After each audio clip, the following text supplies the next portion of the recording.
Assalamualaikum warahmatullahi wabarakatuh. Perkenalkan, saya Anis Rosyatul Kusna dengan NIM 1011710014. Di sini saya akan mempresentasikan penelitian saya.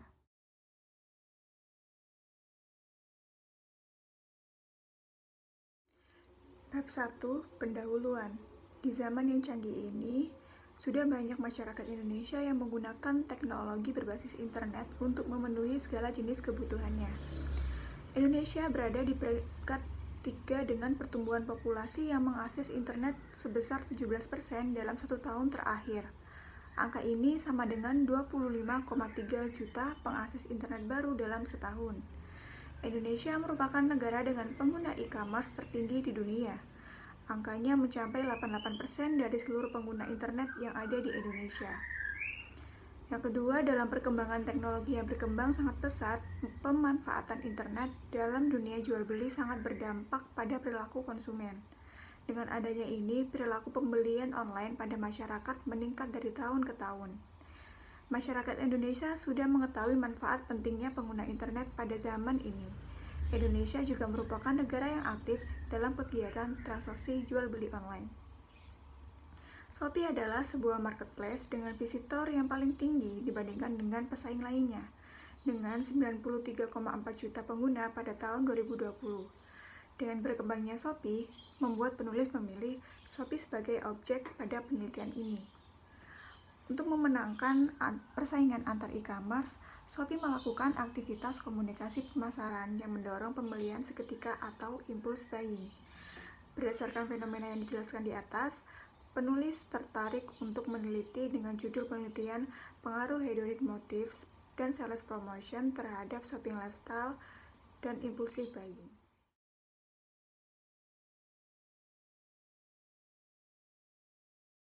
Bab 2, landasan teori. Yang pertama ada hedonic shopping motive. Menurut Scarpi, 2006 berpendapat hedonic shopping menggambarkan nilai pengalaman berbelanja yang meliputi fantasi, sensor rangsangan, kegembiraan, kesenangan, keingintahuan, dan khayalan kegembiraan. Yang kedua ada shopping lifestyle. Menurut Levy 2019, shopping lifestyle adalah gaya hidup yang mengacu pada bagaimana seseorang hidup, bagaimana mereka menghabiskan waktu, uang, kegiatan pembelian yang dilakukan, sikap dan pendapat mereka tentang dunia di mana mereka tinggal. Yang ketiga ada impulse buying. Menurut Mowen dan Minor 2001 menjelaskan pembelian barang secara impulsif terjadi ketika konsumen merasakan pengalaman, terkadang keinginan kuat untuk membeli barang secara tiba-tiba tanpa adanya rencana terlebih dahulu. Yang keempat ada sales promotion. Menurut Shimamura 2007, promosi adalah usaha perusahaan untuk mempengaruhi calon pembeli melalui pemakaian segala unsur atau bauran pemasaran.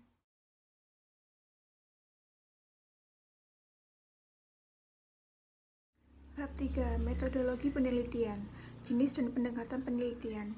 Penelitian explanatory dengan menggunakan pendekatan kuantitatif. Populasi, seluruh warga Gresik yang pernah melakukan impulse buying melalui marketplace Shopee. Sampel, menurut Sugiono 2006, ukuran sampel yang layak dalam penelitian adalah antara 30 sampai 500 responden. Teknik pengambilan sampel, non-probability sampling menggunakan purposive sampling. Jenis dan sumber data, data primer dengan teknik pengumpulan data melalui kuesioner. Instrumen penelitian, uji reliabilitas dan uji validitas.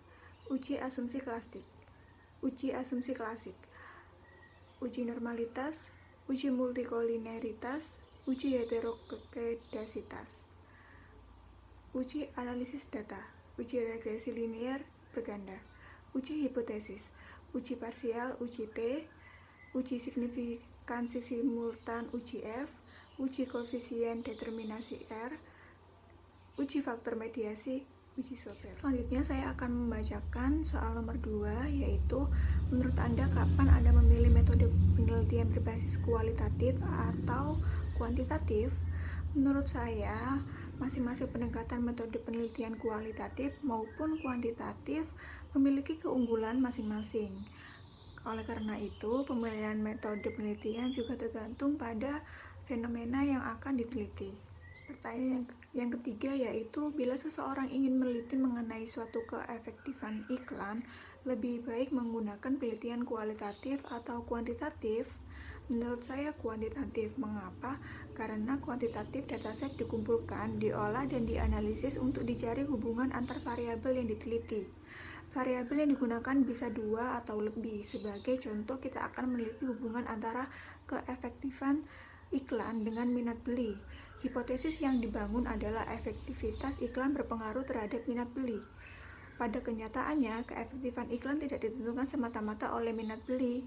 Ada variabel lain yang sangat memungkinkan, misal celebrity endorse, keunggulan produk, dan lain sebagainya. Konsekuensi dari penelitian kuantitatif adalah relasi antar variabel bisa saja signifikan secara statistik. Berikutnya soal nomor 4, apa yang harus Anda lakukan jika jumlah populasi lebih kecil dari jumlah minimal sampel yang diperbolehkan? Dalam statistik inferensial, besar sampel sangat menentukan representasi sampel yang diambil dalam menggambarkan populasi penelitian. Oleh karena itu, menjadi satu kebutuhan bagi setiap peneliti untuk memahami kaidah-kaidah yang benar dalam menentukan sampel minimal dalam sebuah penelitian. Cara menghitung rumus besar sampel penelitian. Suatu penelitian sangat ditentukan oleh desain penelitian yang digunakan dan data yang diambil. Yang terakhir, soal nomor 5 yaitu, bolehkah kita menggunakan teori dari ilmu selain manajemen? Jelaskan. Boleh. Jenis keilmuan manajemen sangat beraneka ragam. Beberapa jenis keilmuan manajemen adalah manajemen strategi, organisasi, pemasaran, sumber daya manusia, risiko, dan lain sebagainya. Sebagai contoh, SDM menggabungkan beberapa bidang ilmu seperti psikologi, sosiologi, dan lain-lain. Presentasi dari saya, kurang lebihnya saya mohon maaf. Terima kasih. Wassalamualaikum warahmatullahi wabarakatuh.